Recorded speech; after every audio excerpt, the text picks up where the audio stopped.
Good morning. The hearing on the Committee of Agriculture and National Security on-the-ground experiences of former military leaders will come to order. Roddy, you open us with a prayer. Please bow our heads. Lord, thank you for giving us this opportunity to gather once again in this great institution, in this great country. Let us thank all of our witnesses, not only for their presence, but for their service. And let us all remember those who are still fighting for our freedoms, the freedom to govern ourselves in harm's way, who are serving our country. Thank them, thank all of us, and thank you, Lord, mostly. In your name we pray, amen. Thank you, Rodney. Good morning and welcome to today's hearing. This week we celebrated America's 240th birthday. As we reflect on the freedoms we enjoy at home, it's important that we understand the role our military leaders, along with our farmers and ranchers, play in ensuring that we're safe and well fed. Two of the pillars of our country's national security have long been a strong military and a sound agriculture policy.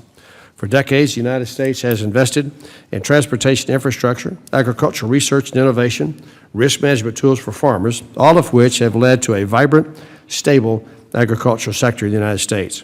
When you combine that with the might of the U.S. military, the United States has long enjoyed relative peace and prosperity here at home. At our latest hearing on this topic, one veteran turned farmer highlighted that roughly 1% of the nation defends the other 99%. Similarly, roughly 1% of the nation feeds the other 99%. In both cases, men and women are doing important work that few truly understand or fully appreciate. Sitting on the Armed Services Committee and now chairing the House Agriculture Committee, I find myself in a unique position to highlight their work and draw attention to the fact that a nation's security is inextricably linked to its ability to both feed and defend its people. While the United States has long invested in both agriculture and defense, that is not the case in many parts of the world. Today, we will hear from former military leaders who served in many places where agricultural development was not a priority, and they can speak to the tremendous instability that brings. They understand, perhaps better than any of us, how important it is for the United States to continue providing the tools that are necessary for our nation to be able to feed and clothe its people. With that, I'd like to welcome Major General James Scherer, U.S. Army retired, Stillwater, Oklahoma. General Scherer served continuously for 39 years as a commissioned officer in the United States Army and Army Reserve. Additionally, he spent 3 decades as a professor of agronomy and extension agronomist at Oklahoma State University. Currently, he serves as executive director of the Great Plains Canola Association, executive director of the Oklahoma Oilseed Commission. Next, I'd like to welcome Major General Darren Owens, U.S. Army retired, Bryan, Texas. As a member of the Texas Army National Guard, General Owens served in numerous leadership positions at every level, including working to establish agribusiness development teams for Afghanistan, where he worked with the National Guard at land-grant universities in multiple states.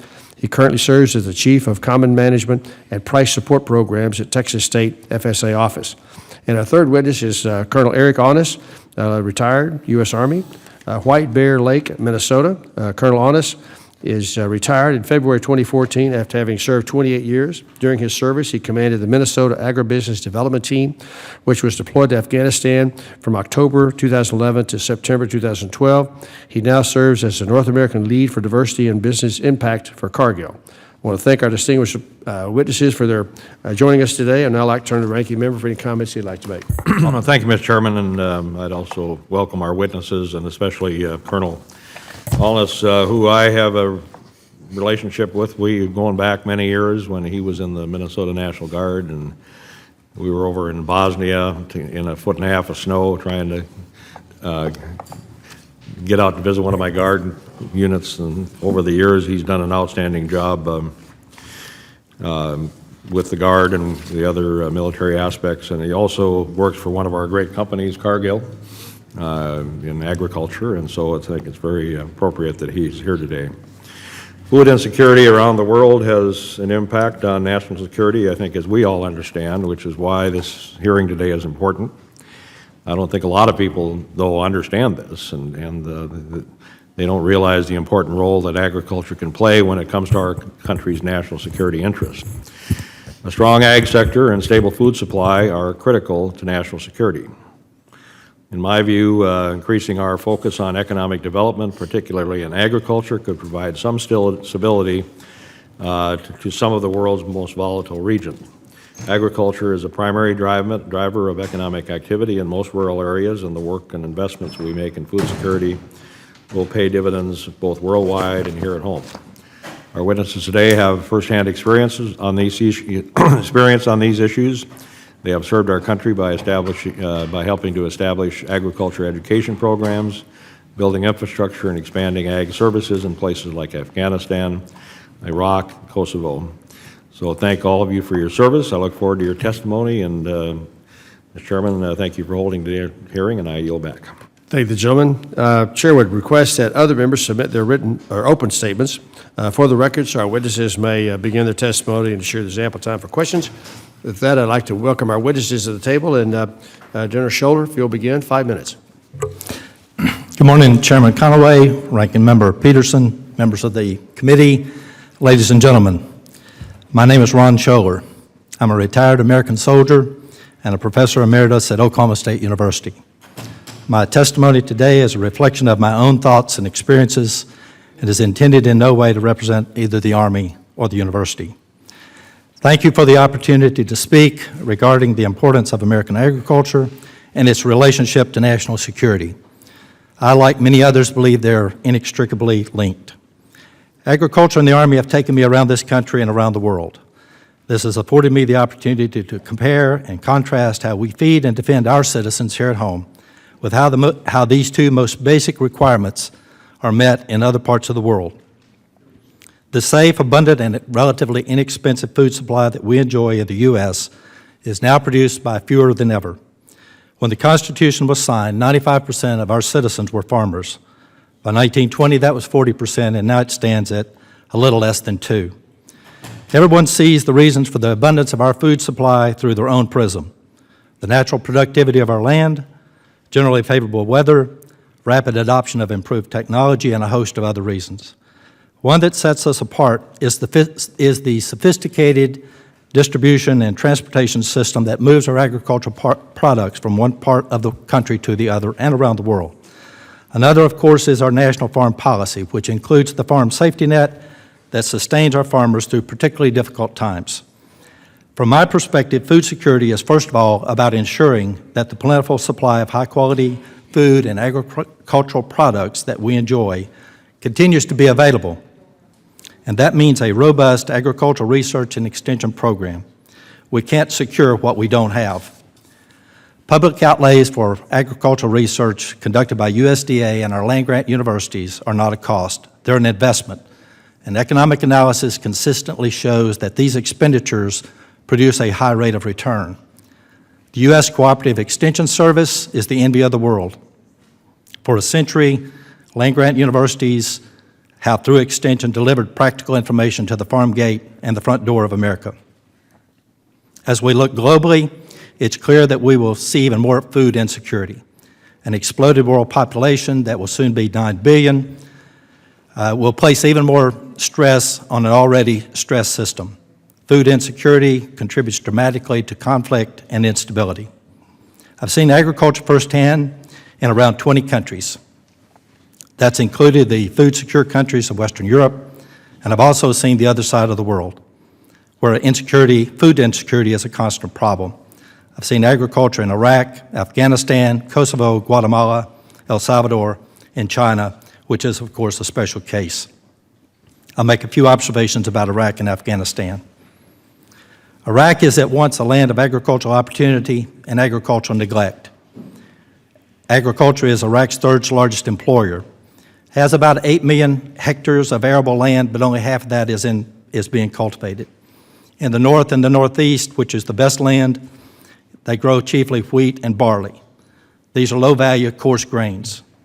Even in the Fertile Crescent, the Tigris and Euphrates River valleys, agriculture underperforms because of the inability to access the water. In 5 trips to Iraq... Excuse me, I'm going to just suspend a second. I need the conversation in the back to Costa, Jim. I can hear you guys, and you're talking louder than the witness.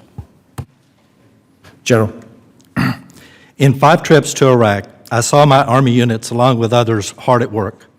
Active duty, reserve, National Guard units were working in concert with the Iraqis to secure the country.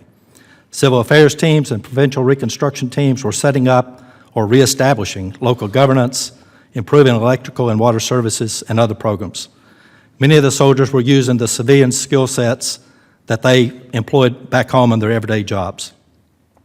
In Afghanistan, more than 50% of the population earned their living from agriculture.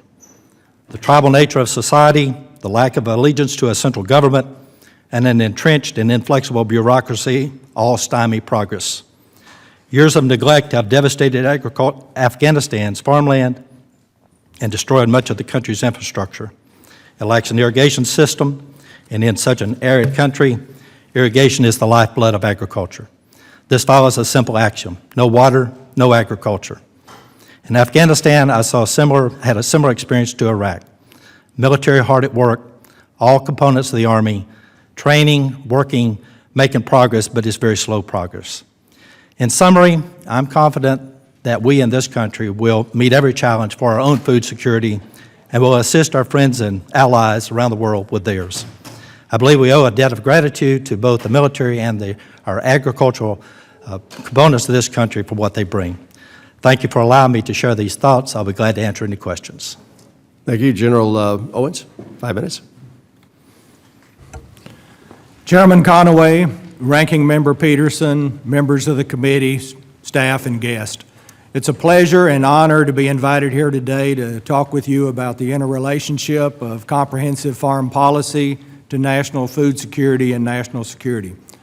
I firmly believe that America's first line of defense is our ability to feed and clothe the people. Without American agriculture providing adequate supplies of food and fiber at a reasonable cost, we would be dependent on other nations, and that could place the food security and ultimately the security of the nation at risk. Food insecurity is caused by either a lack of adequate supplies of food or a lack of affordability of food.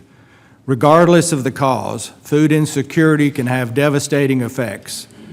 We saw the lack of an available, affordable, sustainable food supply result in discontent, which then led to increased criminal and anti-government activities in order to supplement family income just to afford food.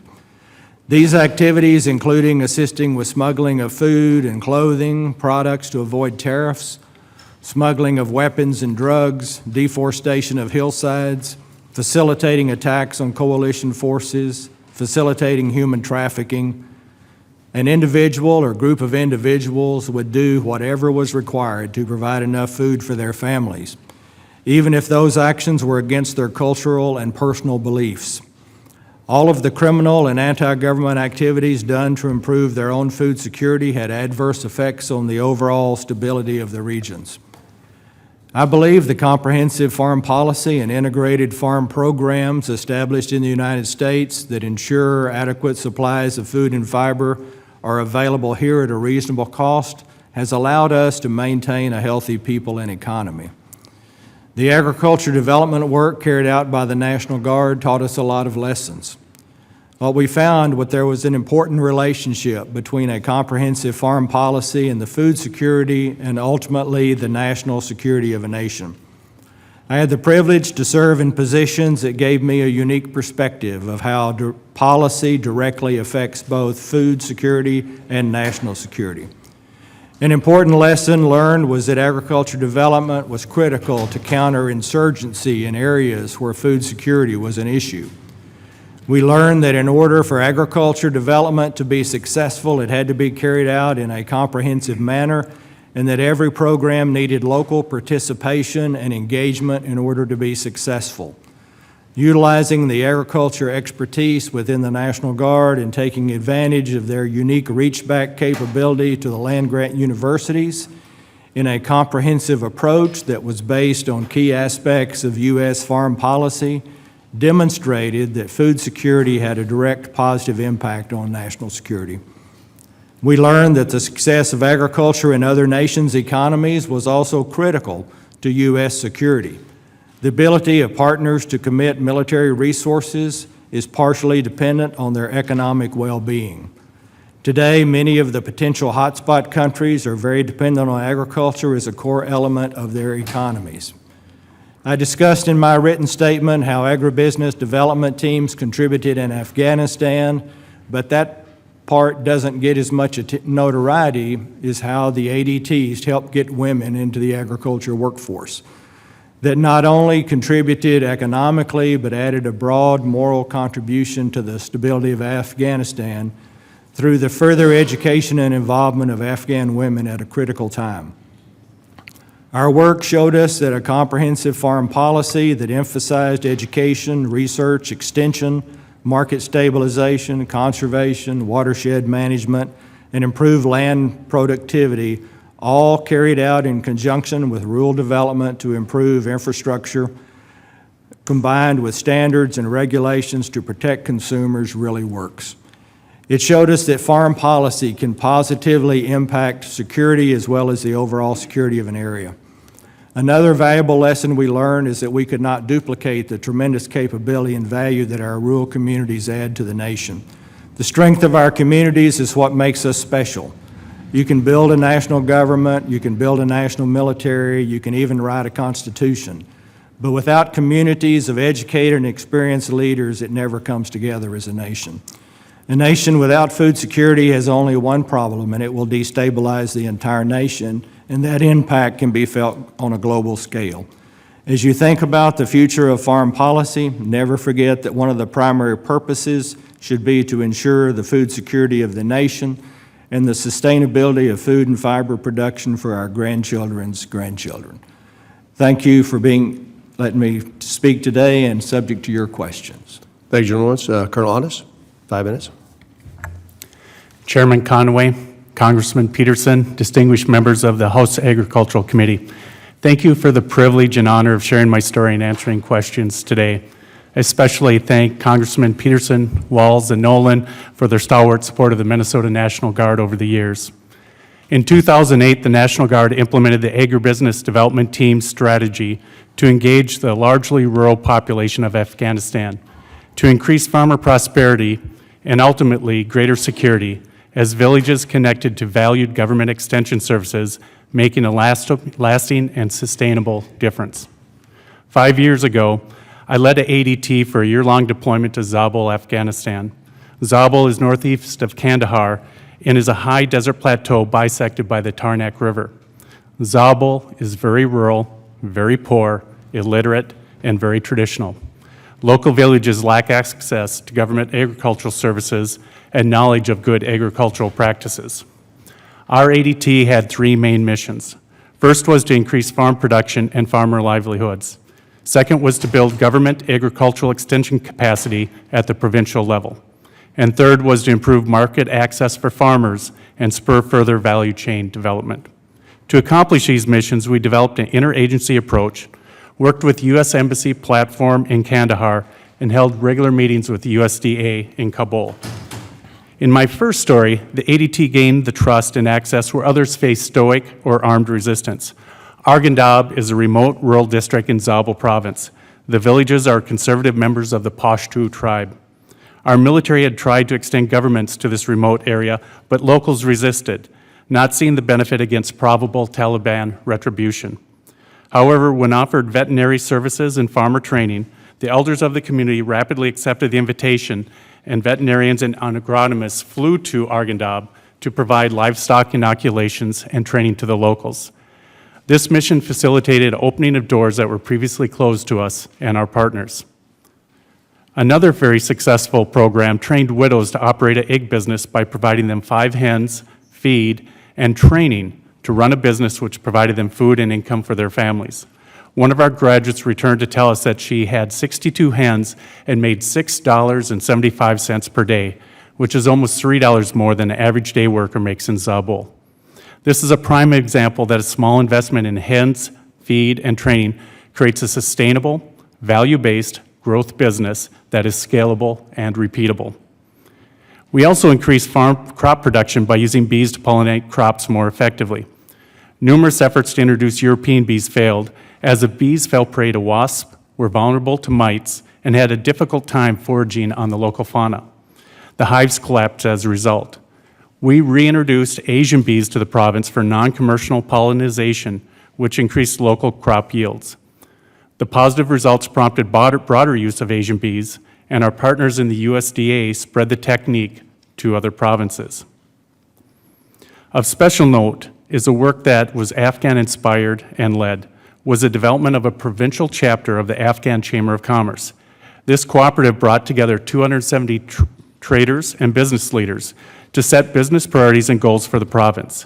This signaled a successful transition from U.S.-led to Afghan-inspired leadership and strengthening of the agricultural value chains of the province. This initiative supported efforts to reduce post-harvest loss by converting excess shipping containers for grain storage in remote areas, and efforts to create a greater Kandahar trade zone where high-value goods such as pomegranates were exported to the Mideast. The ADT strategy was a success because it took the approach that we can prevent the seeds of conflict by planting seeds of hope and prosperity. It took the ADT at the point of the spear, and virtually all my soldiers qualified for combat badges. It took interagencies partners to array the many aspects of power, knowledge, and influence, and Afghans willing to risk their lives to implement the programs. This collaboration led to an outcome where farmers were empowered with knowledge, local agricultural extension capabilities were enhanced, and infrastructure developed so locals could own a sustainable approach to rural development. Our deployment was captured in a documentary produced by the Minnesota Public Television, and the link to the video has been submitted as part of my written testimony. This documentary of our deployment was aptly named Bridging War and Hope. This is what we did. Thank you. Well, thank you, gentlemen, for your testimony this morning. Chair would remind members they'll be recognized for questioning in the order of seniority for members who were here at the start of the hearing. After that, members will be recognized in order of arrival, and I appreciate my colleagues'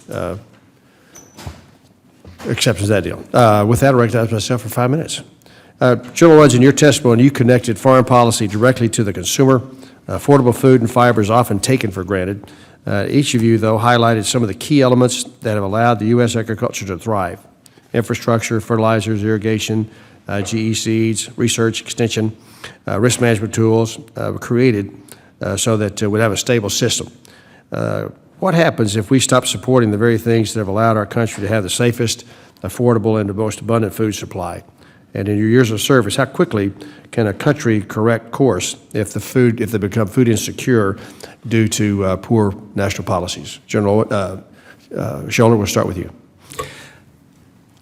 Well, there is a direct link, sir, where we are the most food secure nation in the world, but we really have a very limited supply when we start using it up. We have an oversupply of all of our grains right now, but that can go quickly. We have to stay focused on what got us to this point, and that is the working in concert, research, extension, our farm communities, Congress, all of it tied together has got us to this point, and we have to continue to invest. We cannot take a knee. We can't take a time out. That's our challenge, to find those dollars, because there's, as everyone knows, there's fierce competition for resources. But our two most basic needs as people are defense and sustenance. And so that's our challenge. That's everyone's challenge, to find how we're going to support all that in the future. General Owens? Mr. Chairman, the food security of the nation is very dependent upon our critical infrastructure and the way we have used our farm policies. What we have seen is that without infrastructure, you cannot sustain agriculture production. And the hardest part to rebuild is the infrastructure itself, the road networks, the electrical networks, the storage facilities, the warehouses, the processing plants. Those are all difficult and take very long time to replace. We've been blessed in this nation with farm policy that has ensured we've maintained that infrastructure and our ability to produce food. The other part of that is our ability to maintain the productivity of the land. Once the land is destroyed by poor farming practices, we see what happened in the United States in the 1930s with the Dust Bowl. It takes a long time to recover from that. And so it's important that we keep those policies and principles in place that maintain the productivity of the land for future generations. And we believe that farm policy is a big key to making that happen. And that has to be a comprehensive approach between the federal government, the state governments, the land-grant universities, all put into one place. And I think that will help us continue for the future. Colonel Onis, Thank you, sir. I think why don't you turn your mic on? Thank you, sir. I think what is incredibly powerful as I trained for my mission was seeing the diversity of agriculture in the U.S. and the strength that came in. When we started looking at the crops that grew in Zabul province, pomegranates, almonds, grapes, primarily as raisins, we found experts in the U.S. who were able to help us out locally on some of the crops, but we went to California for learning some of the more crops such as almonds and so forth. So that really helped us move. And then looking at the strength of the extension service, which we tried to grow within Afghanistan, was incredibly important because we saw how that lent great support to making sure that our agricultural processes and skills were peerless within the world. And then finally, too, that there's a place for even non-traditional aspects as well. For example, we went to Utica, Minnesota, to an Amish community to find out how farmers produce modern agriculture without electricity. And we found how they produced a very rich strawberry crop by using traditional practices in drip irrigation, which we're able to transfer then overseas as part of the Rural Development Program. And then finally, most importantly, just a rich diversity of skills that my team brought based on their different experiences within the agribusiness system allowed us really to leverage that overseas in an effective manner. Well, thank each of you for your long years of service to our country. I watched in Afghanistan and Iraq the impact that the ag-centric issue work that went on. I think we squandered an opportunity in Iraq early on to not better re-engage their agricultural industry to try to stabilize that country. So I appreciate your testimony this morning. And with that, I'll turn it to the ranking member for 5 minutes. Colin? Thank you, Mr. Chairman. Colonel Onis, can you tell us more about the Chamber of Commerce group? Apparently, your agribusiness development team, must have been successful in that they decided to go ahead and do this. So can you kind of tell us how that all developed? And the other thing I'd like to have you expound on is when I was over visiting our Guard folks when they were deployed in Iraq and Afghanistan, the commanders always commented about how how the Guard people had these folks that understood agriculture, understood rural situation, and actually did a better job than the regular Army because they brought people that had these kind of skills to the table. How big of a impact do you think that had in the overall situation? Thank you, Congressman Peterson. Regarding the Afghan Chamber of Commerce, before we deployed, we worked closely with Senex Harvest State CHS as the largest cooperative in the U.S. We said, hey, can you train us how to develop cooperatives? So they provide us 3 days of training with bringing in experts to help us really understand how can we help formulate these cooperatives, help move Afghanistan ahead. So when we got there, we started looking through, and in fact, one of our partners, who was an Afghan local who was contracted by the U.S. government, he said there's a desire to form an association of traders, which really addressed one of our key missions, which was developing the value chain.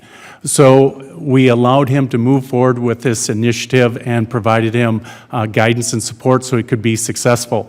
By the end of our deployment, the organization was formed. There was 270 members, which gave greater access to farmers to choice on who they sell to, so they're able to sell their increased production for a greater amount of money, decreasing the food insecurity for themselves, their family, and their villages.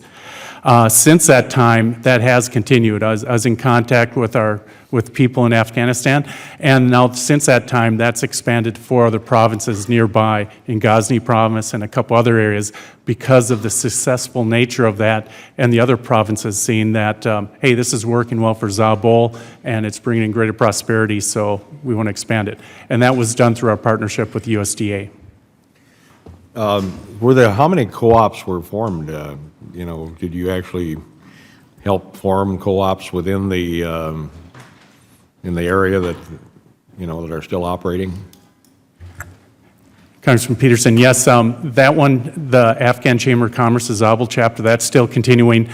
We started several other ones.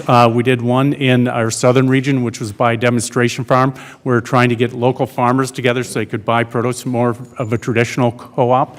And that was slow in starting because it's really hard to get people to understand how can you do it where you buy it in and you have to sell at a profit to the members so you can rebuy and continue along and pay minimal overhead, but make sure it's done properly. In fact, it was Tony Hunter was my guy who was doing that down there, spending time with them. And it was a long growth process. I don't know if that's still continuing, but a lot of it is how can we plant the seeds and get them started, and it may not take at that place, but it may take in another location. So they didn't have any concept of a co-op? Nothing like that had ever existed there before? Or? There is a concept of co-ops, and they have used it. Unfortunately, a lot of times, people are looking at it as how could they use as money infusion to what they're doing. And what we want to do is say, we'll invest money to get it started, but understanding that the military has a short-term mission, the ADTs were for 5 years, how are you going to sustain it after that? So we really help them develop their business plans and think about the long-term rather than just the immediate money that maybe we could provide. And so, part of what you did, train their leadership, whatever leadership they had, to understand how to go about this? Is that part of what you were doing? Yes, Congressman. We'd work with the village elders and then also with the business leaders to make sure it was something that they wanted. We'd really find where's the intersection of the main crops that they're producing, what were the needs they needed as far as crop inputs, and then trying to make sure that if we pull together cooperative, that they get quality materials.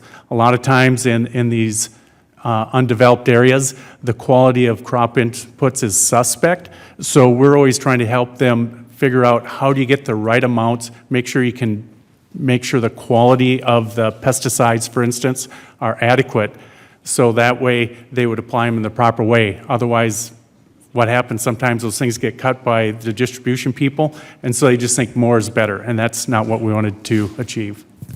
Thank you. Thank you, Mr. Chairman. Mr. Gibson, 5 minutes. Thanks, Mr. Chairman. I want to thank you and the ranking member. I think this is an outstanding hearing today, and I want to thank the panelists. Appreciate your strong leadership for our nation, and now continuing in such a noble and important calling for all of us. And I noted in the at the beginning, at the outset of this hearing, both the chairman and some of the panelists were making the point that at the founding, we had about 95% of Americans were involved in agricultural pursuits of one kind or another, and it was also a time that we had a small standing force, and really most Americans were involved in protecting and securing our country. And now, as we note, less than 1% actually, our farmers are involved in agricultural pursuits, narrowly defined, and really less than 1% are involved in securing our nation. And so that makes for, I think, important and interesting observations and analysis with regard to civil-military relations and civil-farmer relations. And I think this committee is indebted to you for taking time out of your schedules to be here today. My questions really are based on those prefacing remarks, and that is this. As you go about your busy daily lives, how much interaction do you have with the next generation who we're hoping to inspire to become farmers? We know that, according to the USDA, we need about 100,000 new farmers in the next 10 to 15 years, given the fact that as proud as we are of farmers, the average age is just shy of 60 now. And given that, I'm interested to know and what advice you can give this committee as we look to help to formulate federal policies, work with state and local policies to help inspire those to come to the calling. And as you respond to that, I'd be interested to know that Colonel Boswell, before he left this committee, myself and Sergeant Major Walls, we sponsored an amendment in the last Farm Bill that created a liaison at the USDA. I'm interested to know, are you having any interaction at all with that liaison? And if so, how's that gone and what insight you might have for us? Congressman, I would just start by saying at the university, we have a similar problem in getting students and coming from ag backgrounds. So we're proactively recruiting city kids, if you will. to enter the ag profession. Unfortunately, most of them want to, or maybe fortunately, want to go into industry or adjunct parts of agriculture. Very few of them are focused on going back to the farm or going to the farm, since that's a much harder thing for them to visualize. We probably are at the point in our country where we need to talk about incentivizing those who don't have ag backgrounds to more proactively look at careers in agriculture that involve production agriculture, not just the ancillary pieces. That's probably something we have not done. I know this committee and others are very focused on helping our veterans get into farming, and I'm aware of that, and I know we're having some success there, but we probably should be looking at other pieces as well. Thank you, General. Other panelists? Mr. Gibson, first, thank you for your many years of service. We appreciate that very much. One of the areas that we've been able to work with is we've seen that a lot of our agriculture commodity groups and producer groups have been very proactive in reaching out to the next generation. And I think that any emphasis we can give to help them reach out and the programs that they've sponsored to encourage people to come into production agriculture will be very beneficial. It's very difficult when you reach out and try to think about the cost of beginning to farm. That's what makes most of it prohibitive, and it's just unbelievable what it would take. And so many of us, rather than staying in rural communities, began to take other careers that are related to production agriculture, but not directly in production agriculture. And the continued emphasis and ability to get into production agriculture would be very beneficial. Thank you for the question, Congressman. It's interesting, when I was graduating from high school, I wanted to go in the agriculture or go in the Army, but I knew I wasn't able to form a farm, so I went in the Army. But I didn't understand the rich variety of jobs are available in the agribusiness sector. Now I'm beginning to appreciate that. So, you know, as I'm working at Cargill, what we do is we work with the universities, and it's kind of nice because we can say, hey, you need to provide us a rich variety, a diverse group of people to come in. And I see some universities really have good outreach programs. They also do a good partnership with us at different times. And so we just continue to encourage that and invest in that to make sure we can get the best quality people in the future. Thank you, gentlemen. Thank you for those responses. My time's expired. Thank you, Chairman. Thank you, gentleman. David Scott, 5 minutes. Thank you, thank you, Mr. Chairman. I'd like to continue because I think Congressman Gibson has really hit the nail on the head, because we have a national security crisis right in this country, and that is this average age of our farmers now at 60 years of age. That is a national crisis. And Major General Scherer, is that right? I think you also hit it on the nail on the head, because we got to use our land grant institutions to solve this national crisis. And I certainly agree with your comments and all of your comments.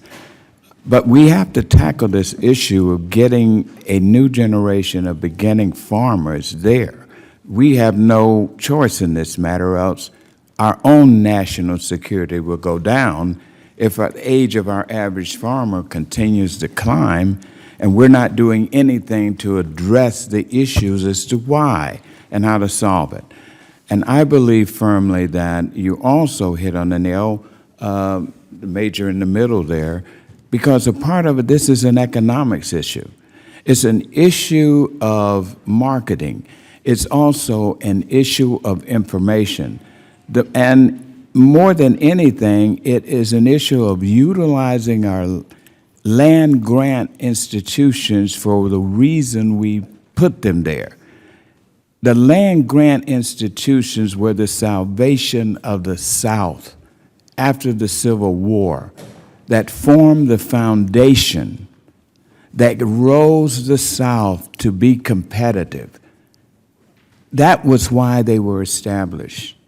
Now we got this crisis.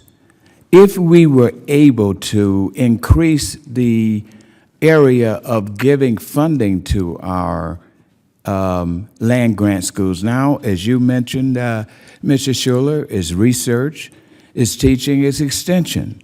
Why not create an additional area of funding we can give to give those young people loan forgiveness for their student loans and scholarships if they go into farming? Because we did the same thing when we had a shortage of veterinarians. We answered that because we took up the loan forgiveness and scholarship aid to those, and we got more veterinarians in.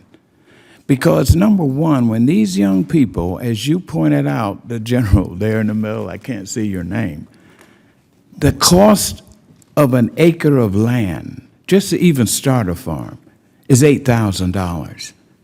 To get a tractor is $75,000. I mean, these are things that we address, and then they got to face paying these student loans, not having those things in them. So I just wanted to get y'all's opinion on that because this is something that several of us on this committee are working towards in hopes that we can address this, create this additional avenue of funding to address helping our young people. We want to help them. It's to take that economic burden off, at least through scholarship and loans, with the requirement that they go into farming. Then they have an inducement to do so. General Scholar, am I making sense on this? Yes, sir, you certainly are. We have selectively incentivized different groups of individuals throughout our history to do those things that we thought were most important for our society as a whole. And I, as a person who has had a foot in each of these worlds for more than 40 years each, I have a vested interest. As I travel the countryside, both in my home state and around the rest of the southern Great Plains and even the South, it's not uncommon to see a piece of equipment sitting in a farm equipment yard that has 1 or 2 times the value of the house that farm family is living in. Mm-hmm. That's a very difficult proposition for someone to visualize themselves going into that profession knowing that might be the case. So if we could, at the minimum, offer some assistance to those who are contemplating going back to the farm. A lot of this won't be new individuals who are unfamiliar with farming but cannot go back to the farm. So whatever we could do to incentivize those individuals, I would say we really should be taking a hard look at that, sir. All right. Thank you, Mr. Chairman. Thank you, Scott. Dr. Benechek, 5 minutes. Thank you, Mr. Chairman. Thank you, gentlemen, for being here this morning with us. You know, we talked about a lot of the things that we have in this country as far as infrastructure and support for our farmers. And, you know, I had the privilege of going to Africa with the chairman. And the most profound thing that I thought about when I visited a couple of these countries was the fact that there was no private property or rule of law, so that it was very hard for a farmer. Ethiopia comes to mind. You know, it was hard for a farmer to invest in the land when it wasn't theirs. They had to lease the land from the government, and then they weren't sure if they're going to have that land in the future. So, in your experience going around the world, to me, that's the basic, the rule of law and property rights before you're going to start investing in agriculture. Can you tell me your experiences in that regard with the places that you all have served as it relates to my question? Is there things that America could do to improve those rights or encourage governments? Can you name some places that's an issue? Major General Owens, maybe you could start.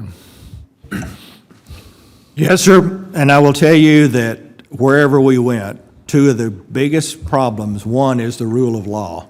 Without the rule of law, you have no sanctity of contracts, you have no arbitration between buyers and sellers of commodities.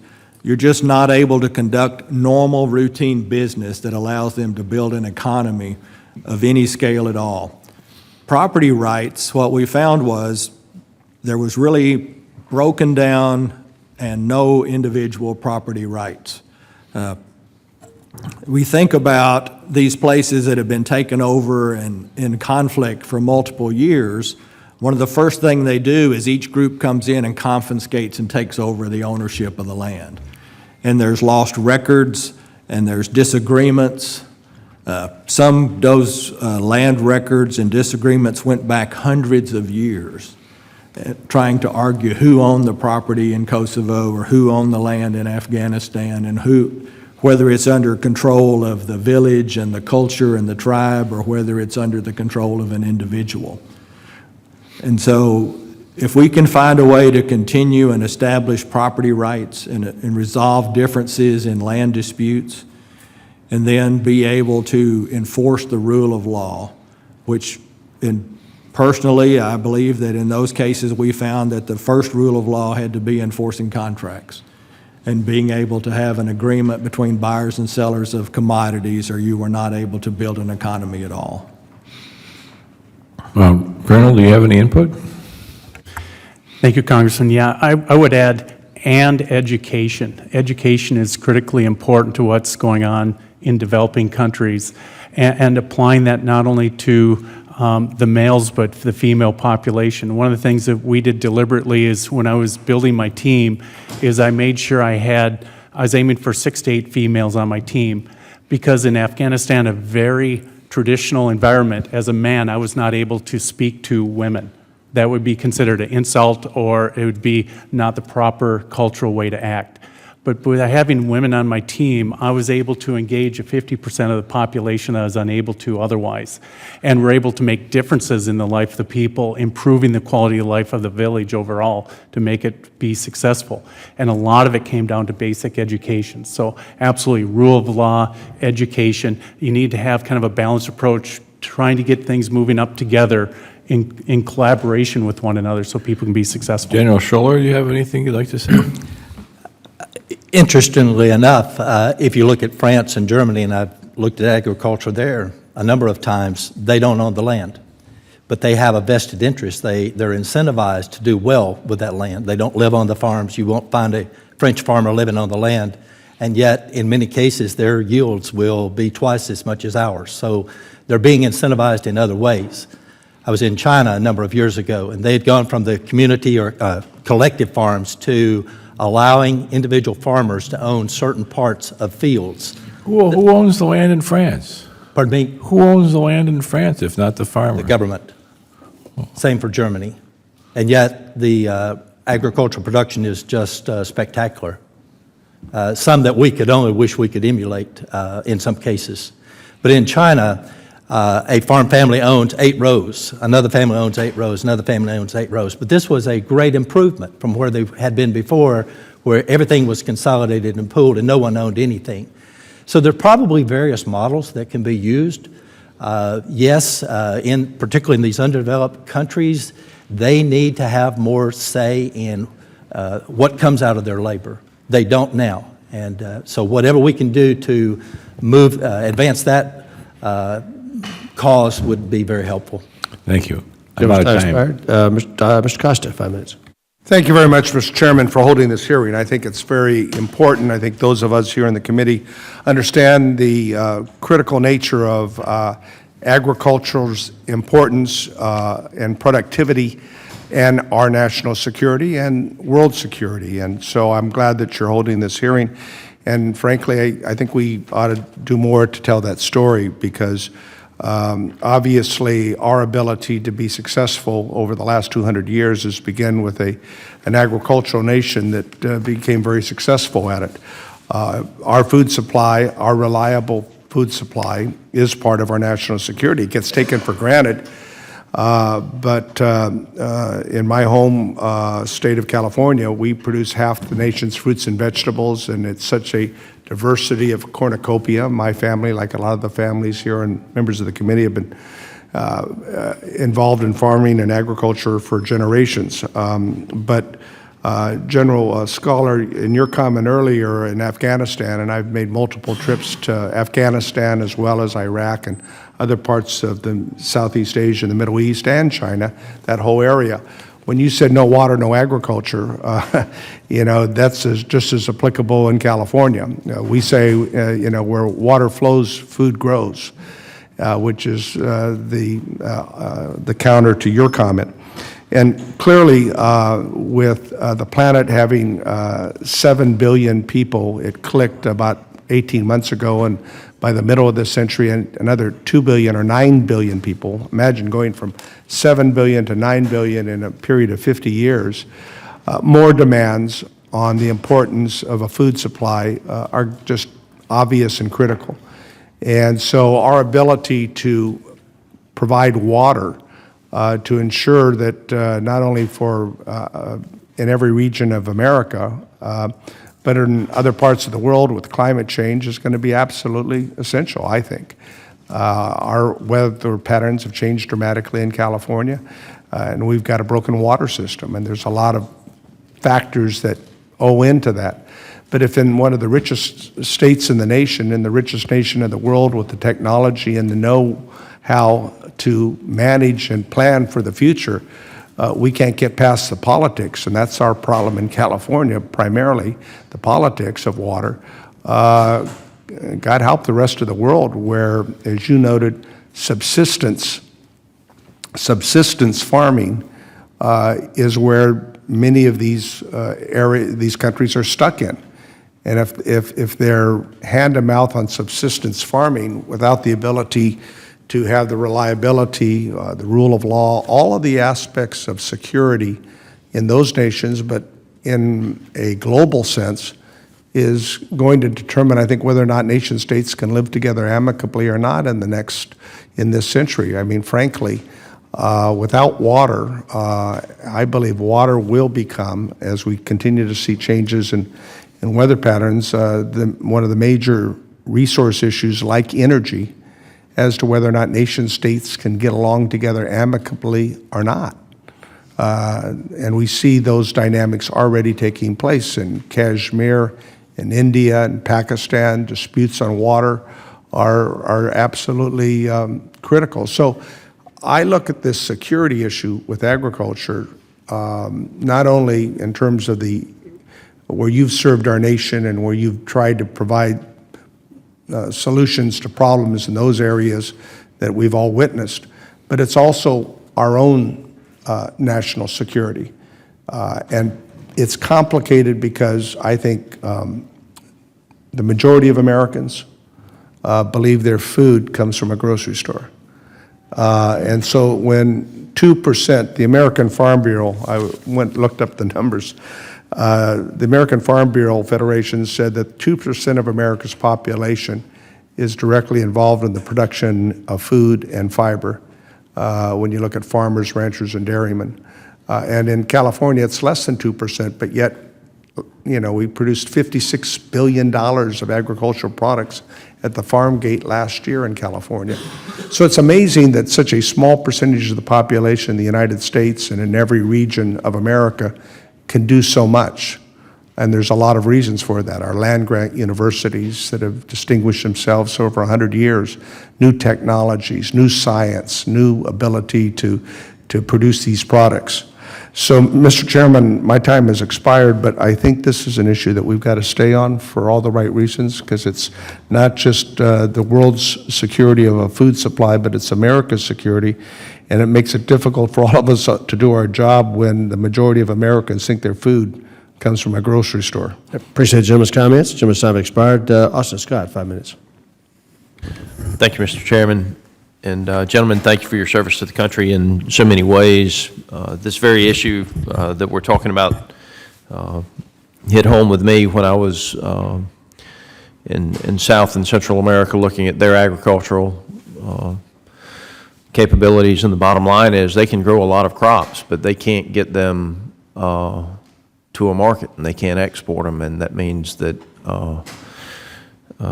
their people, because of their lack of infrastructure, have been unable to capitalize on that, both at the local level and at the national level. One of the things that I'm concerned about, mention this before I get into the question, would be, who's going to be farming 10 years from now? As both sides of my grandparents farmed, and none of the grandchildren farm anymore. And certain taxes, like the federal estate tax, that are just absolutely devastating to family farms, is something that I wish that we could find a way to resolve. But and you've spoken on this issue before, but just to want to reiterate on this, if a crop is successfully harvested in so many of the countries out there, the storage and transportation issues still pose a major threat to the food security. One of the things that's important in that storage is the energy supply and the ability to refrigerate that product. What low-cost alternatives or innovative ways to store and transport food have you seen that can be applied overseas while still maintaining the quality and the safety of the food? And what can other countries learn from the United States to help alleviate these problems?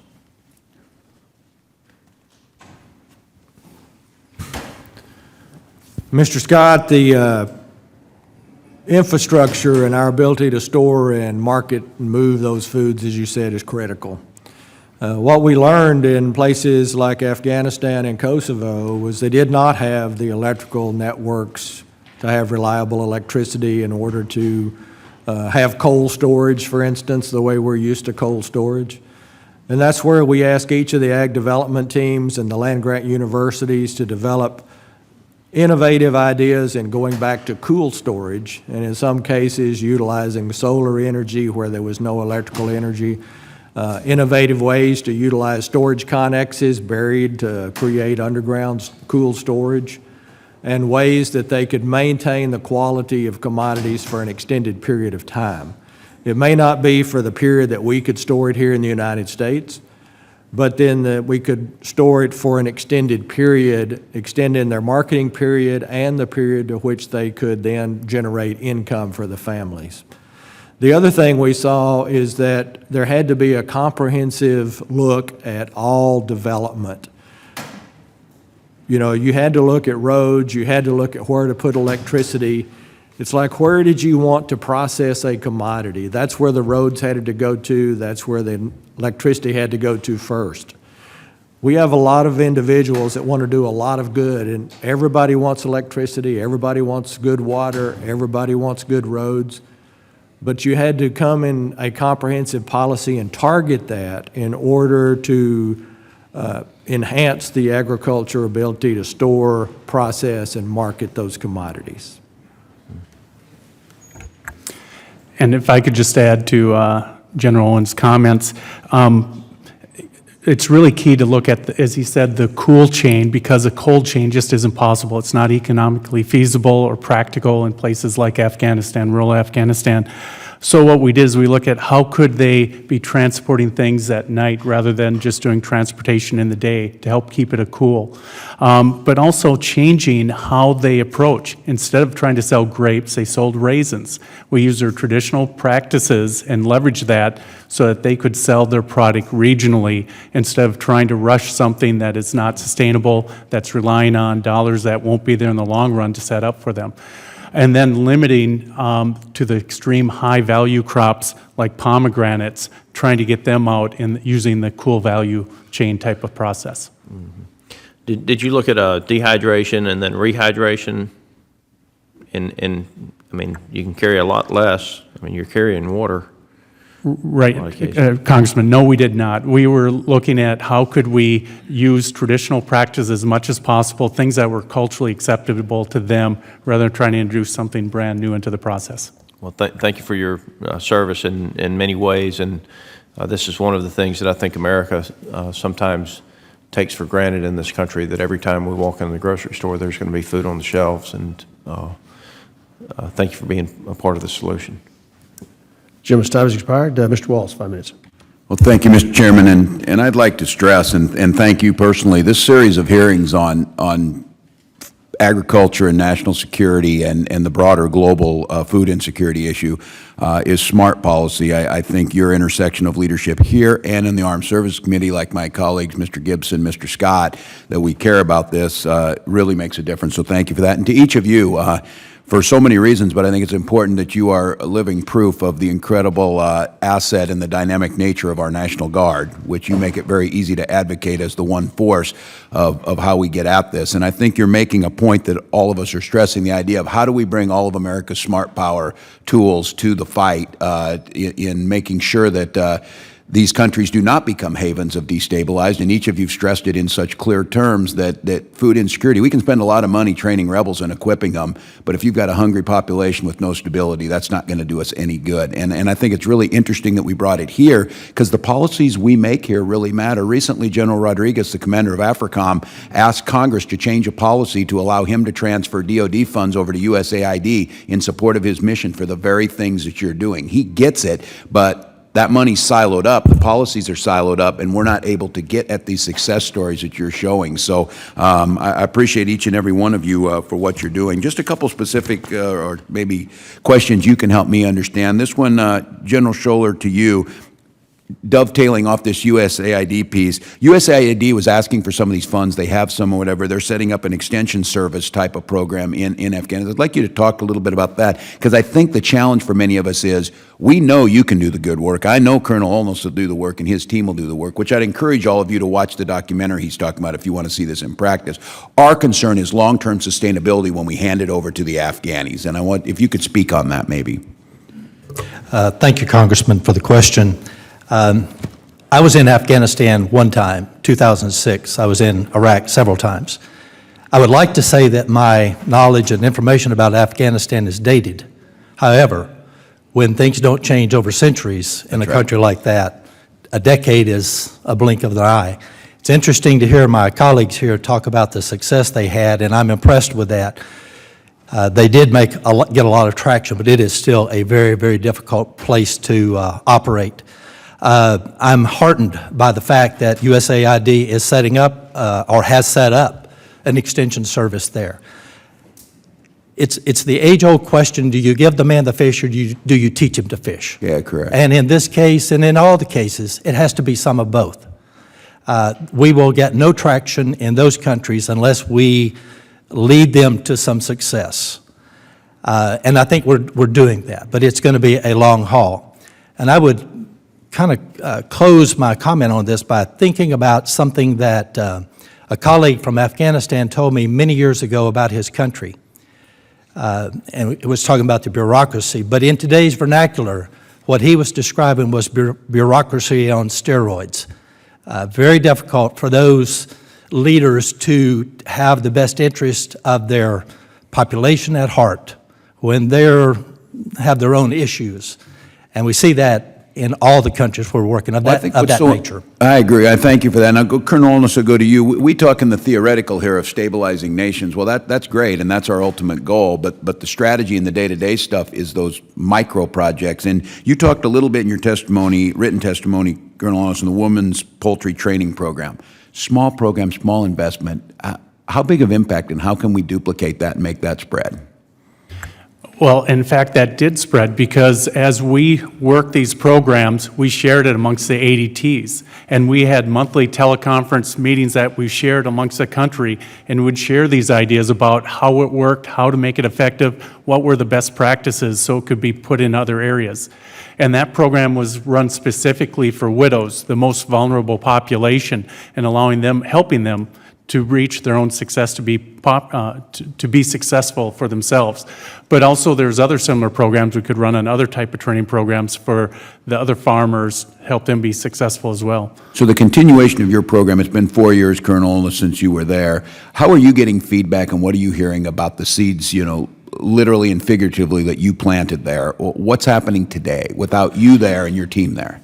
Well, and that was a key thing, Congressman, on the ADT, was to make sure we had a 5-year program. So as a third, we were trying to transition the Afghans to lead. The first couple teams developed the program, got things going. I was transitioning. The fourth and fifth teams turned it over and supervised to our government agencies or to NGOs who would help make sure things be successful. And then also would try to make sure that the Afghan government budget system works so that they would get the money to implement the programs rather having it come from us. Smart stuff. Thank you, Chairman. Thank you. Gentleman's time expired. Mr. Davis, 5 minutes. Thank you, Mr. Chairman. And thank you again to our witnesses for being here. I apologize for having to leave, but I do want to let my colleagues know. I talked to one of our colleagues, Mr. Bost, who is at home holding his 11th grandchild. So when you see him, offer him congratulations. General Scherer, you mentioned expected population growth in your opening comments. And I can remember sitting in Decatur, Illinois, 20-plus years ago, listening to Paul Ehrlich talk about the population explosion and how we weren't going to be able to feed the world. Well, I think some of the biotechnology advancements that we've seen in American agriculture have allowed us to do that.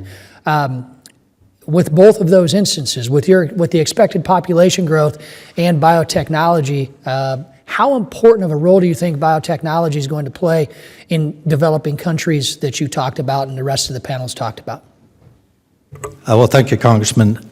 If you look at a continuum of agricultural innovation and development, maybe you start with the turning plow, the cotton gin, somewhere in there, hybrid corn, and then maybe GE crops, genetically engineered crops, have made a dramatic impact on our country.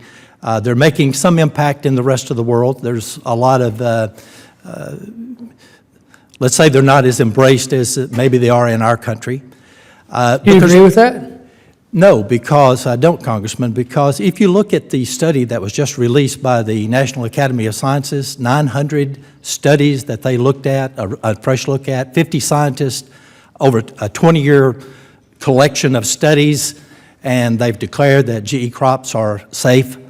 This is something we've long believed to be true. It's really good to have someone else say that, someone with some credibility and authority. And I think this gives us the opportunity to move ahead to the next generation. It won't stop all the naysayers, certainly, but it's a huge success story.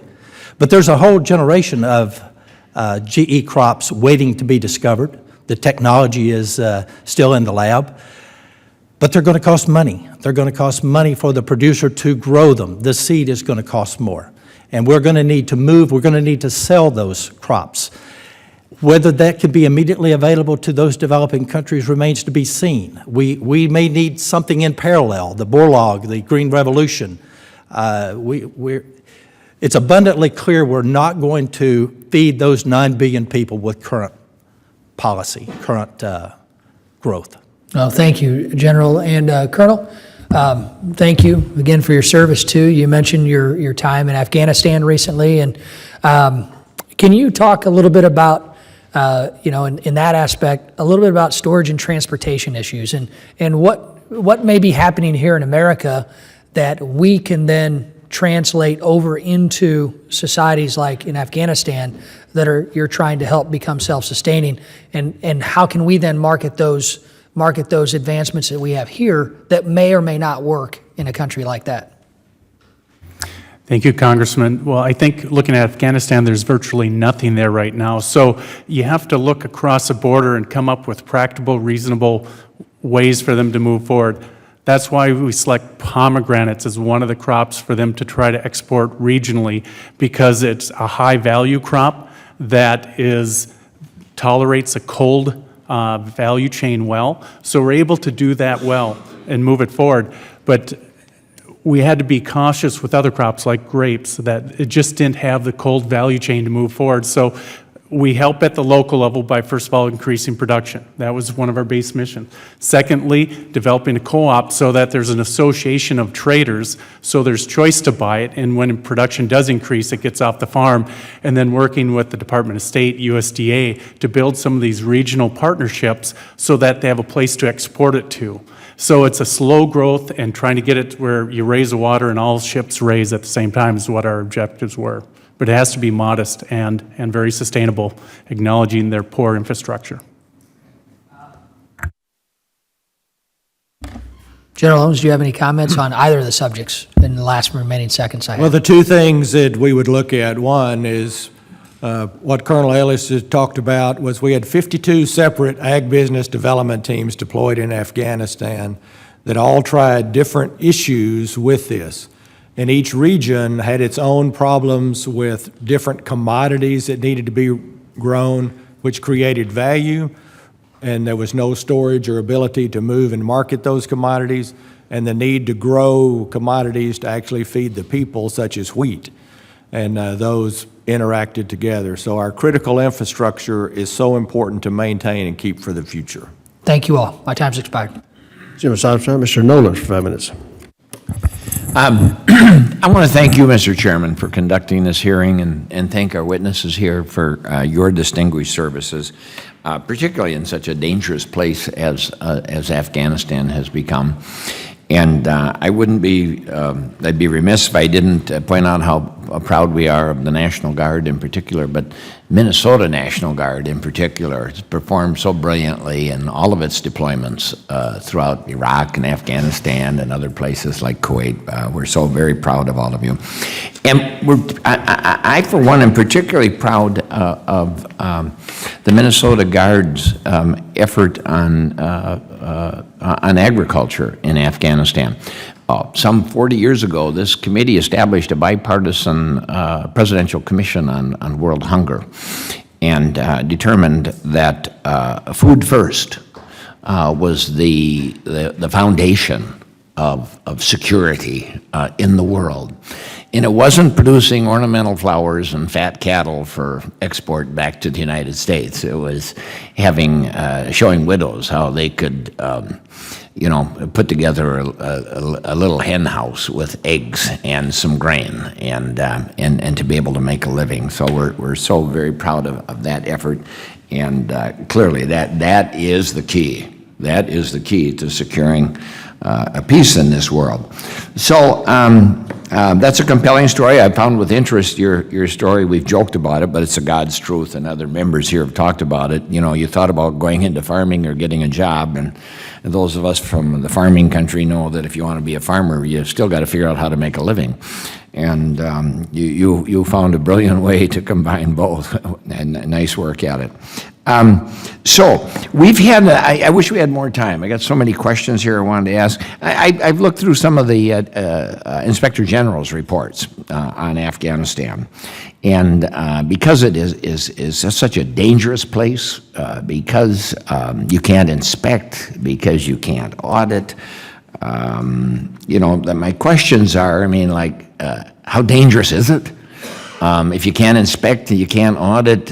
We get reports that a lot of the money, whether it be USDA, AID, non-governmental, governmental, so much of it, ends up in the wrong places. How corrupt is it? And how much progress have we made in steering people away from the poppy seed production into food production?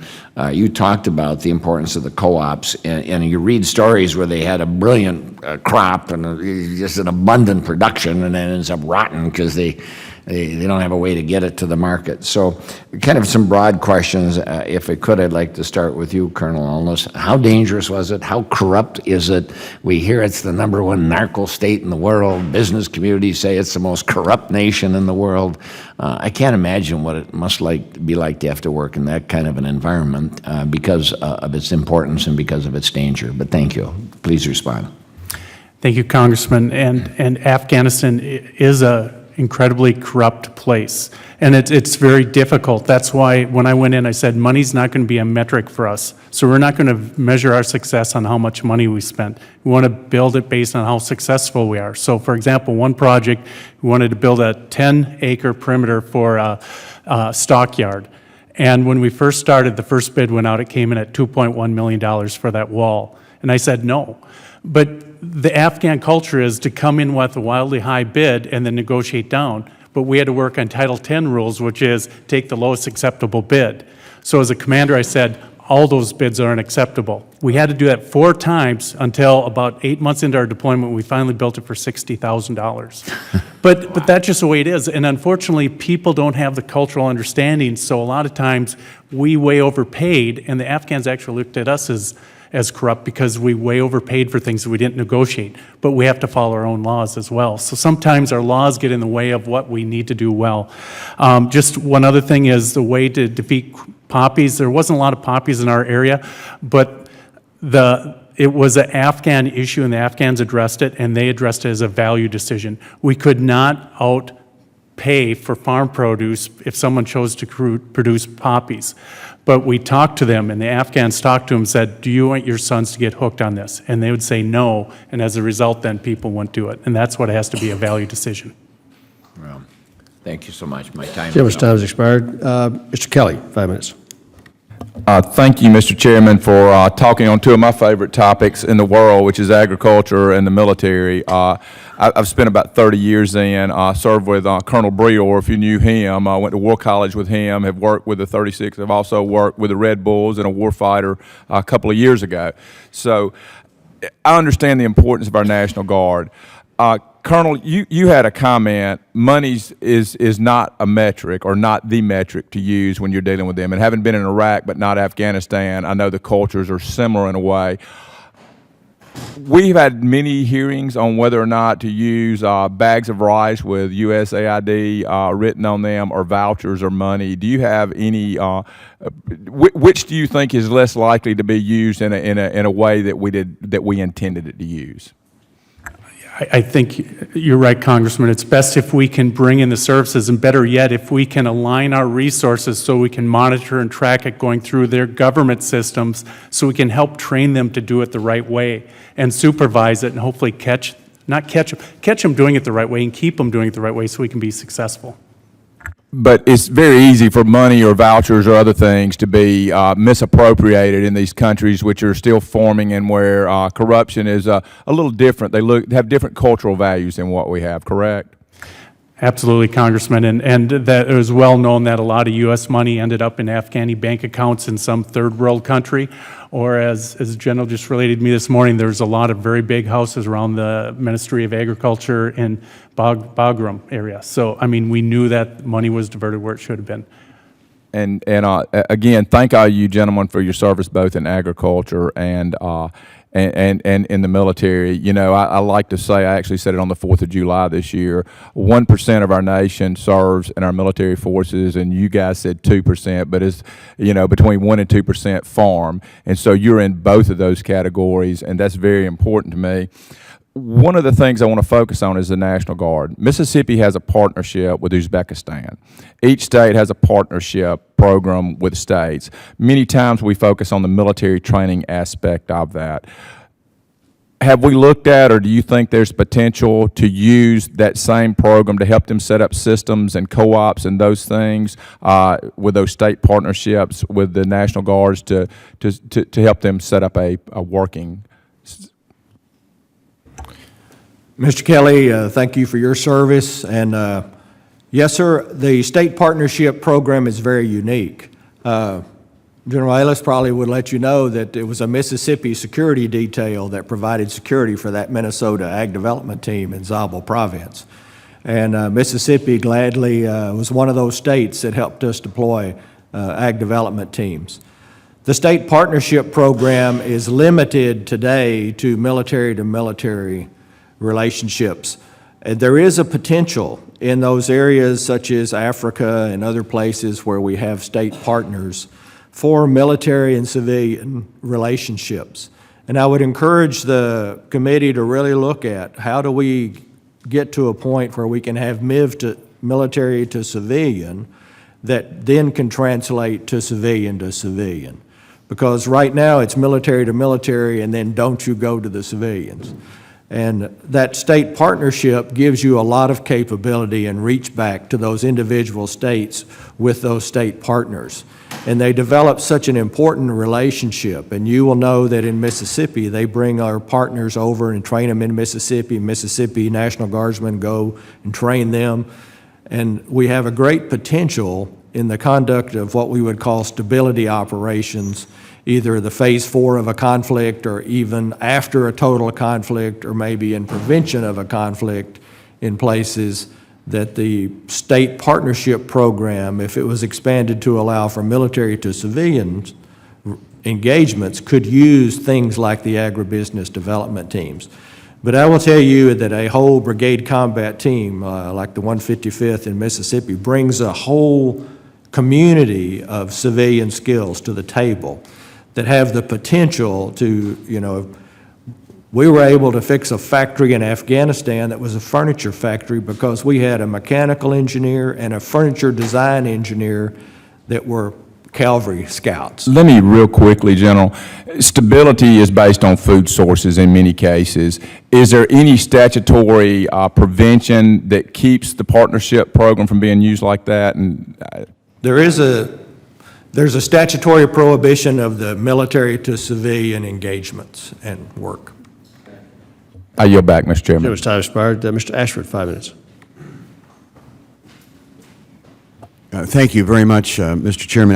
This is a very intriguing topic, and I know back in Nebraska, in my district, I'm always kidded because Omaha, for being on the Ag Committee, because we only have one farm in Douglas County, we actually have 10, but not one. But we obviously are exceedingly interested in agriculture. It's our number one industry. This concept that you're talking about, General Owens, is and everyone's talking about, where the veteran National Guard member or veteran comes back to Nebraska and wants to go into farming or agriculture, is very compelling. And when we talk to our veterans, it is without a question, it's one of the top 2 or 3 professions that these veterans want to get in, no question about it. And we have our veterans job fair type things or meetings. We talk about entrepreneurship and starting your own business and so forth, that it comes back to agribusiness in some way, or agriculture. I'm very interested in your comment about how someone comes back from service, leaves the military, gets into agriculture. They would be a fabulous ambassador to go back dealing with other civilian, not with military necessarily in those countries, but civilians. And that's what you're referring to. Is that essentially what you're talking about, or General? What we were referring to is we have many veterans which have come back and had served on active duty and then joined the National Guard when they return home. And those National Guard units have developed partnerships with states and countries all over the world. Right. And those partners right now are limited to military engagements and training and development. There's no potential to use those civilian skills that they have within those National Guard units in those individual states like Nebraska, and work with their partners to train on a civilian side and then be able to hand that off at some point to a civilian. Right, that is an excellent idea, and I think, but in addition to that, and we have our partner countries as well, and the National, as you suggested, and the National Guard does engage in those military-to-military collaborations, but it would be an excellent idea to expand that. But also as opportunity for veterans who aren't in the National Guard, who have served in these countries, and whether it's in Africa, an example in that some of our industries in Nebraska are engaged in a single pivot farm operation in Africa, where you can do a single pivot, valley irrigation, Valmont single pivot irrigation system, and have 10 or 12 small farms that actually are starting to produce and distribute food in those countries, mostly in East Africa. But those people that are coming back, going to work for Valmont, let's say, can go back to Africa as part of these kinds of programs, even though they have left the service. I see that as an opportunity as well, as your example. I don't know if you have any other comment. Colonel, do you have thoughts? Yes, thank you, Congressman. And just, that's one of the reasons I ended up at Cargill, is that Cargill recognized the value proposition of hiring veterans.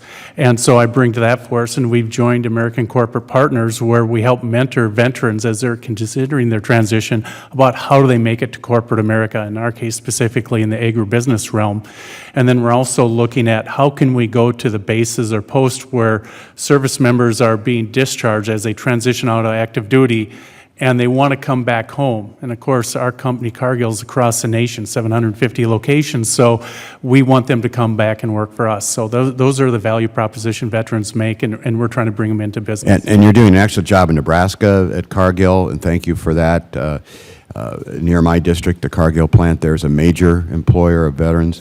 And then actually exchanging those people going back, let's say they're working for Cargill and 6 months leave from Cargill and go back and work with a National Guard unit even, something like that. A lot of flexibility could be built into that. Yes, Congressman, we're full engaged or signed on to the ESGR statement of support, so we fully support that above and beyond the legal requirements. Thank you, Mr. Chairman. Gentleman yields back. Mr. Newhouse, 5 minutes.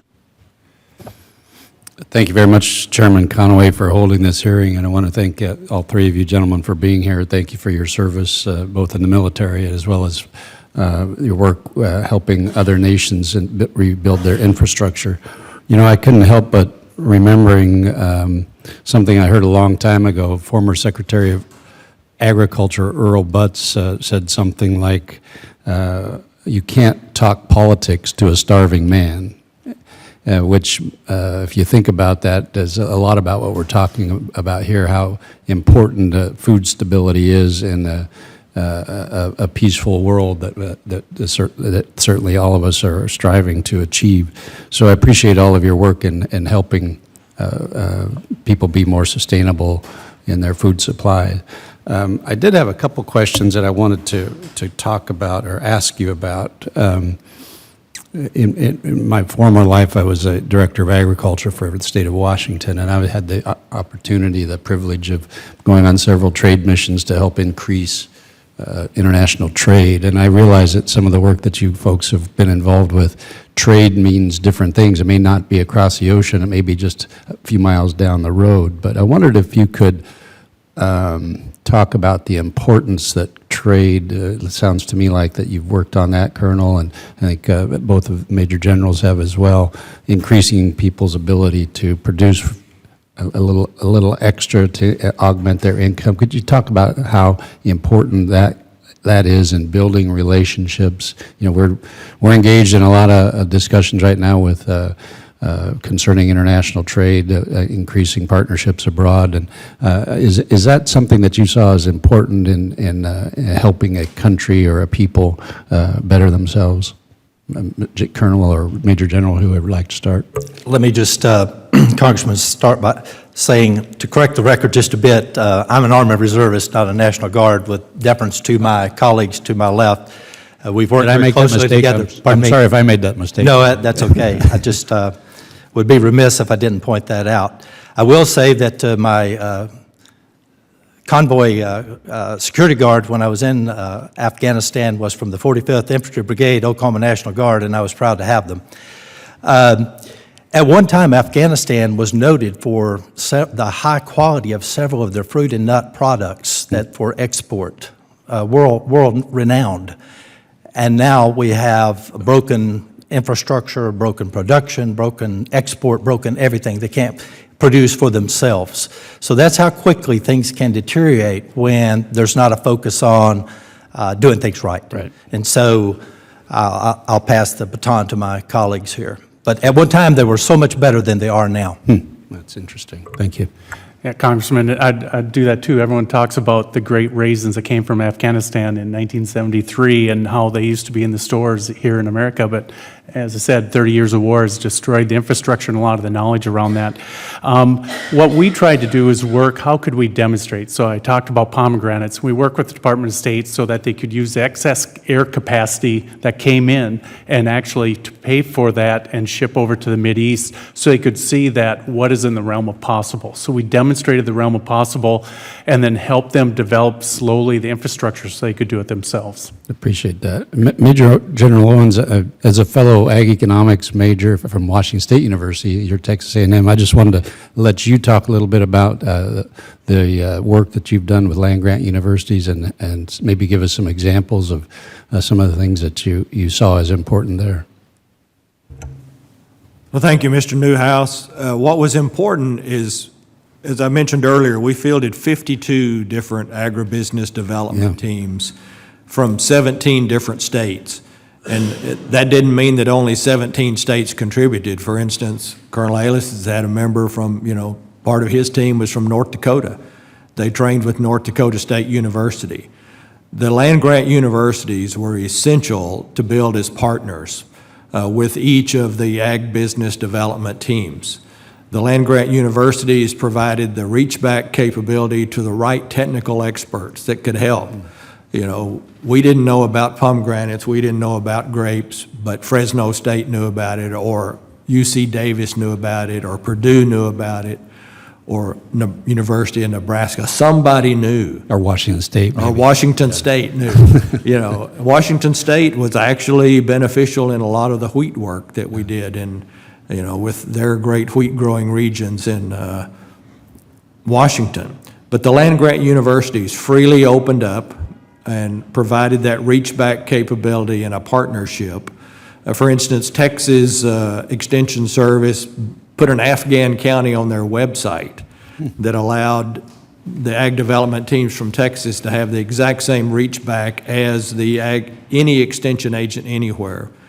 And some of the states even offered us, through VTC, training for Afghan ministers and extension agents by VTC and to their universities or local high schools. So it was a great partnership that we could reach back and forth between the land-grant universities and the agribusiness development teams. Well, I appreciate that a lot. Our land-grant universities do so much for us here nationally, and it's good to hear that they're working so hard internationally as well. And I appreciate your indulgence, Mr. Chairman. I yield back. Jim yields back. Mr. Yoho, 5 minutes.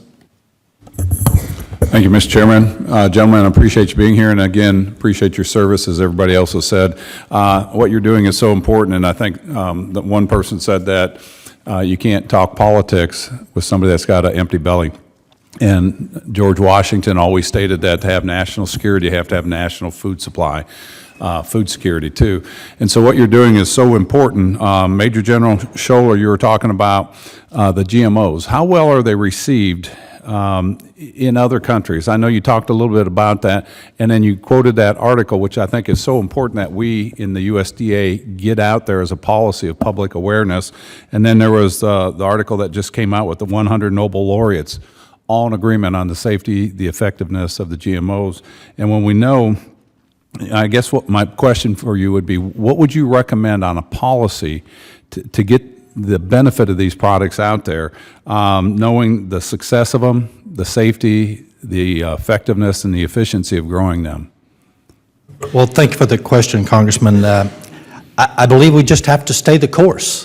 This has not been an easy road to get the adoption of GM crops or GE crops that we have. There's still confusion out there in some parts of our culture, but there's among certain elements of our society, that will always be the case. There will be people who are arguing against certain foods, even if they're not GE. So there's something to overcome there. I think it's important for us to have as unified voice as we possibly can, though. At the same time, we lament the fact that people they're unaware where that steak on their plate or the food on their plate comes from, and yet we have a part of our society that's more linked to where that food is coming from than ever before. And we have to take advantage of that. We've got to educate one side and be sure that the side that is engaged in understanding their food has the right information. And so I think what's really, to put a bow on it, I think we've got to have a unified voice. Okay, I appreciate that, and I agree 100% with you, and that's one of my goals out of our office, to go ahead and do that.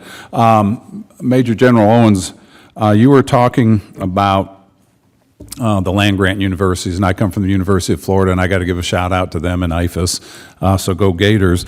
They have done so much work on those,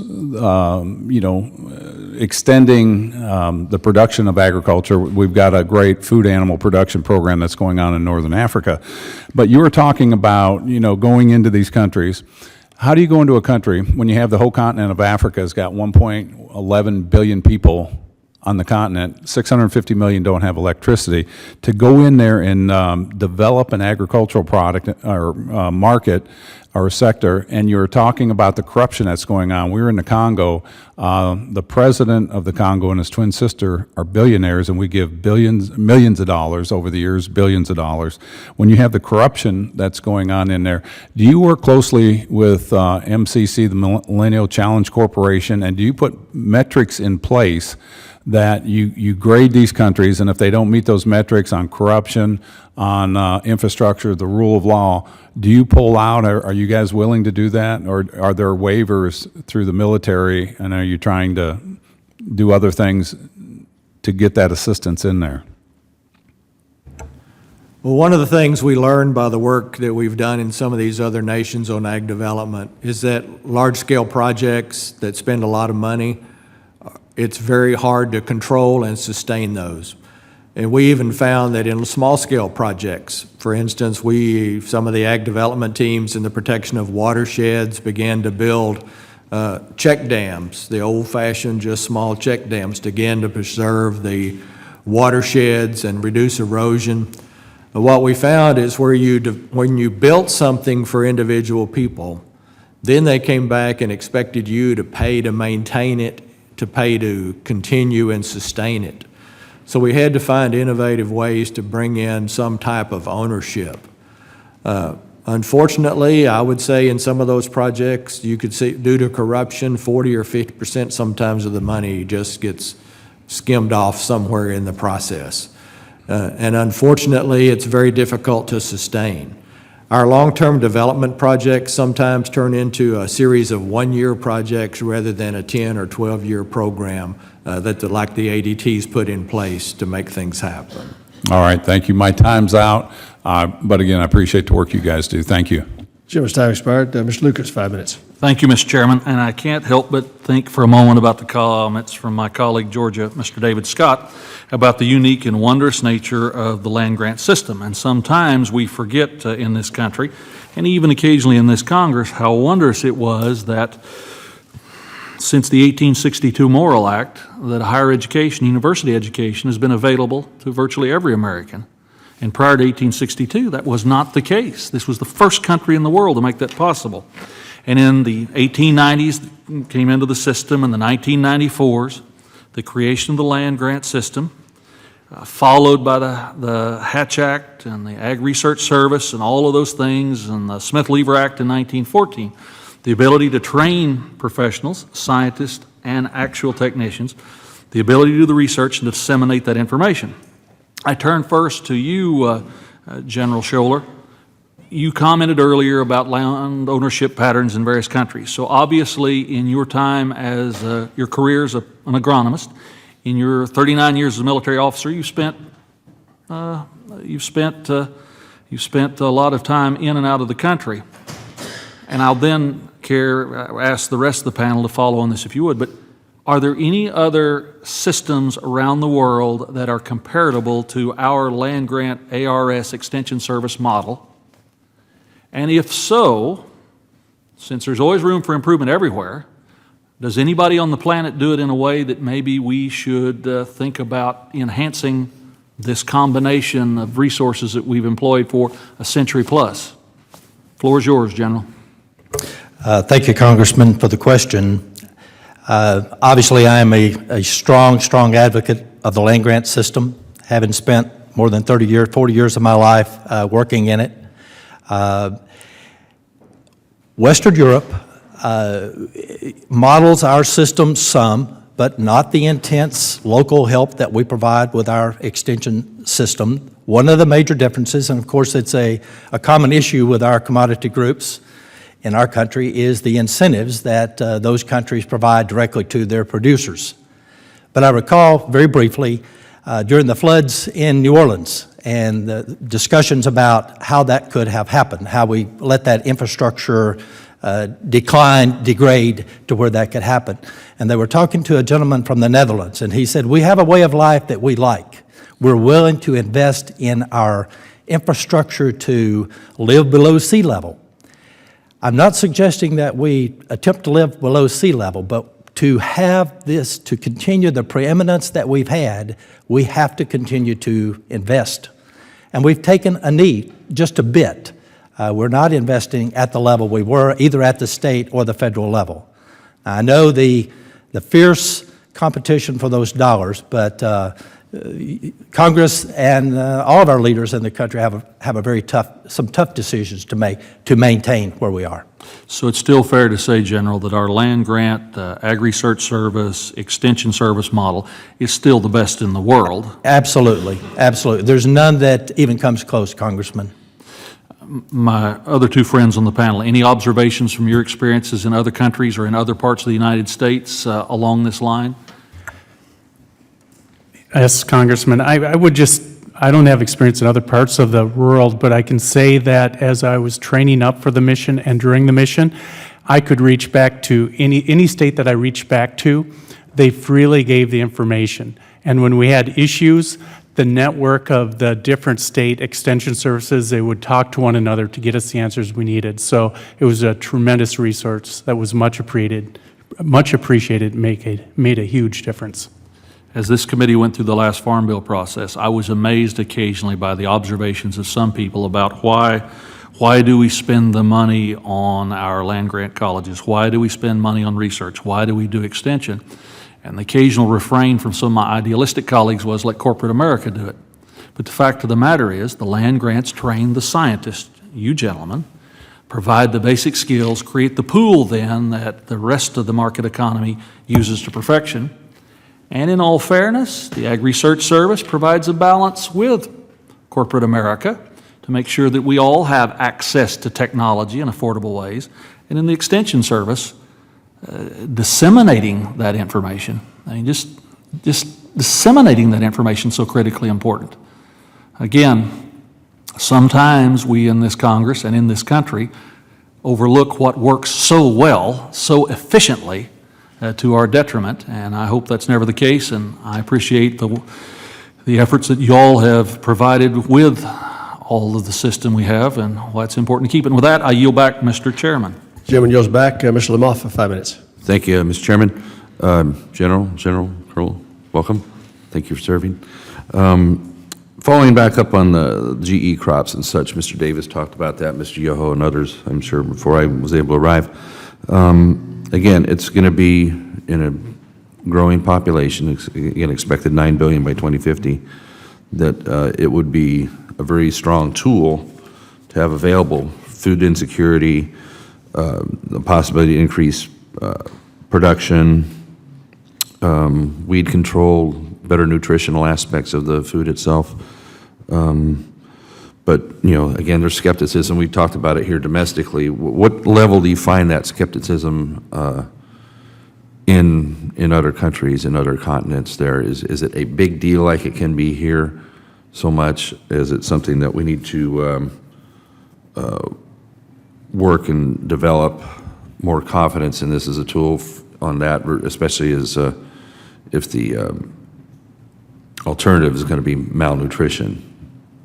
I'll throw you on the panel, please, if you wish to. Congressman, I'll just start first. Sorry, General. I only have Afghanistan to look at, and we distributed UG99 rust-resistant and drought-resistant wheat to the farmers, and that's what they relied on for their subsistence. The other crops tend to be test crops that they sold for profit. They had no issue. In fact, when they saw the grain, they saw it was UG99, they were relieved because they knew that they would be able to plant more and harvest more for their families, and there'd be less food insecurity. So I saw absolutely no problem with using that type of genetically modified seed for their crops. Is that more third world or westernized? Or again, that's my experiences in Afghanistan only. That's all I can speak to. Well, I would say in our developing countries, there was not the resistance to the GMOs. The biggest problems we had with GMOs was the affordability of the technical fees and affordability of those crops and being able to sustain any utilization of the technology. The other thing I'll say is that when you've got people that are malnourished and there's food insecurity, they don't seem to worry about a lot of those other issues. And I would just add, one of the things we have not mentioned this morning is stress-tolerant crops. We've talked about disease-resistant, insect-resistant, but the tolerance to stress. And I think part of the reason for that is it's so difficult to get at. We've had work on drought stress on crops forever, or for a long time, but we've not made the progress we have in other areas. But that that is an unfulfilled dream or wish. We will not get more water. Water tables are declining precipitously here in our country and around the world. I read where the water table in one area is dropping by 25 feet per year. That's mind-boggling. So we're going to have more progress with drought or stress-tolerant crops. What more should the United States, either in the private sector or the federal government, be doing to help with promoting this GE science, or do you think we're doing enough? What do you think on that? Well, Congressman, one of the things that's really interesting to me, the ag research leader of Bayer Company recently had an article in Seed World magazine, and the gist of it was how we, as a people, should be investing more heavily into public research. Now, this is one of the largest companies in the world, not exactly clobbering us, but U.S. investment or international? U.S. investment, because we have let that decline some, and we're not going to maintain our position at. Do you see international investment as being part of that? Absolutely. And of course, part of the problem is the consolidation of the big players. That's going to be an issue, is what will they be interested in? So the public sector has to maintain the role that they have, because the private sector will be interested in some things and not everything. What can the developing countries be doing more so? Pardon me? What can developing countries be doing more so, either in that directly, or what would you say in general? Well, I would just say that this engagement that we have at all levels, both at the government level, at the education level, what these gentlemen's industries are, areas of expertise, because there is so much bureaucracy, so much corruption. There's some of the support is going to drift away, and so it's just such a complex, unsophisticated world in some ways, but we've got to remain engaged. So maybe us as an outside source might be better to help protect that until it's more ready for. Absolutely. Okay, thank you, Mr. Chairman. Joe's time has expired. Mr. Allen, do you have questions? Yes. Go ahead and start the clock. Since you showed, no, I was teasing. Reset it. I was teasing with him. No, go Mr. ahead. Allen, recognize for 5 minutes.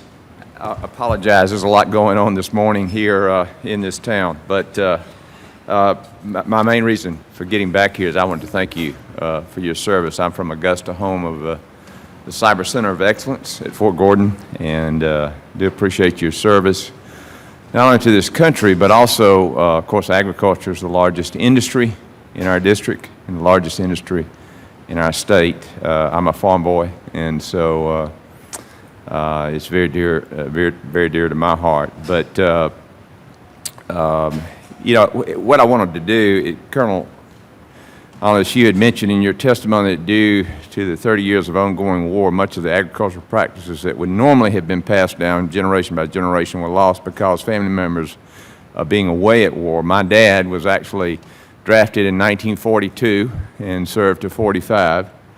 He also said that 30 years of war had changed the alfalfa crop, among others. And can you expand on how a prolonged war in the region affected their ability to grow a sufficient food supply? Yes, Congressman. It's very simple that a lot of people with the knowledge were killed because of the war, or taken away from the business of growing crops. So we would see that we could increase the production of almond tree by up to 30% by just teaching them again how to properly prune the tree. And now that's real basic stuff. But by doing that, or what's a proper way to use an integrated pest management plan to help make sure that they reduce the pest impact on their grape crop. And by doing that, it could increase the production by 10%. Replacement of rootstock. They were so concerned about losing the production capability that they would not remove old trees from their orchards. Even they'd welcome us giving them new trees, but they won't take the other ones out. And we're trying to help them to understand that you have to remove those things to move forward. Things that they understood in the past, but they had just forgotten that because they're fighting, how can I make sure me and my family survive? Right. So we're going to hold on to what we have and not try to do the right type of practices to advance their needs. Well, that's the biggest responsibility I see of this committee, because, our farmers are aging out like many of our skilled workforce. And so we need to get young people engaged. And, any ideas maybe, and you maybe talked about these this morning, but how do we, like our veterans who come back and they're looking for something to do. And I'll tell you, there's nothing better for the mind than nature and the farm, in my opinion. In fact, my dad used to have to take long walks when things weren't going just right, but he'd come back from that long walk and he'd have a new idea and he'd be invigorated being out there on that farm. But is there any idea out there about how we can get our veterans coming back home that maybe have not had farming experience, that are looking for a great industry to get involved in, that we can promote here on this committee as far as our veterans are concerned? And I'll leave that to any of you to answer that question.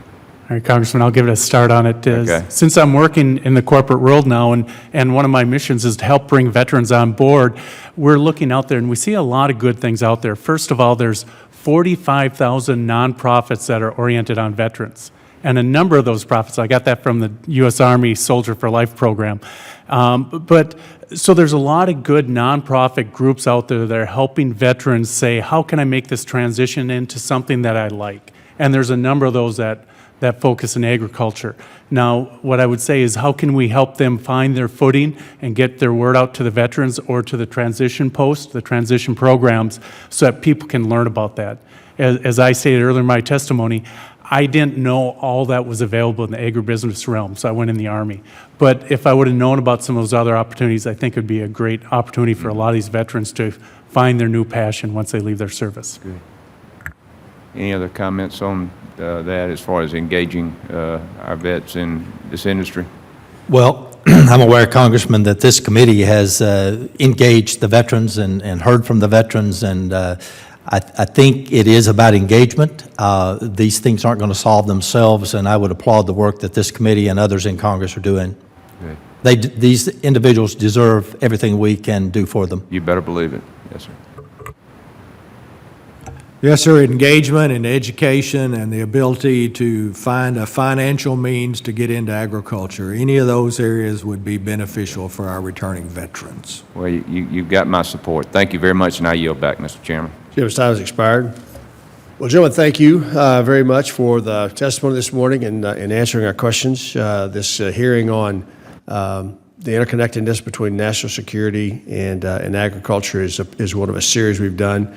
This has been really terrific information this morning to see your firsthand experience in other parts of the world where it's clearer, the connectedness between feeding folks and hunger, agriculture industry, the impact it has on the economy and their own national security.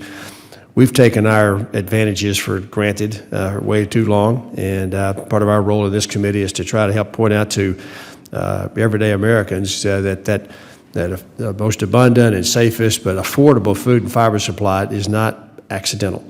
And they've got a vested interest in maintaining a strong, vibrant production agriculture industry, and the impact that has on rural America couldn't be more important. And then the link to national security, of course.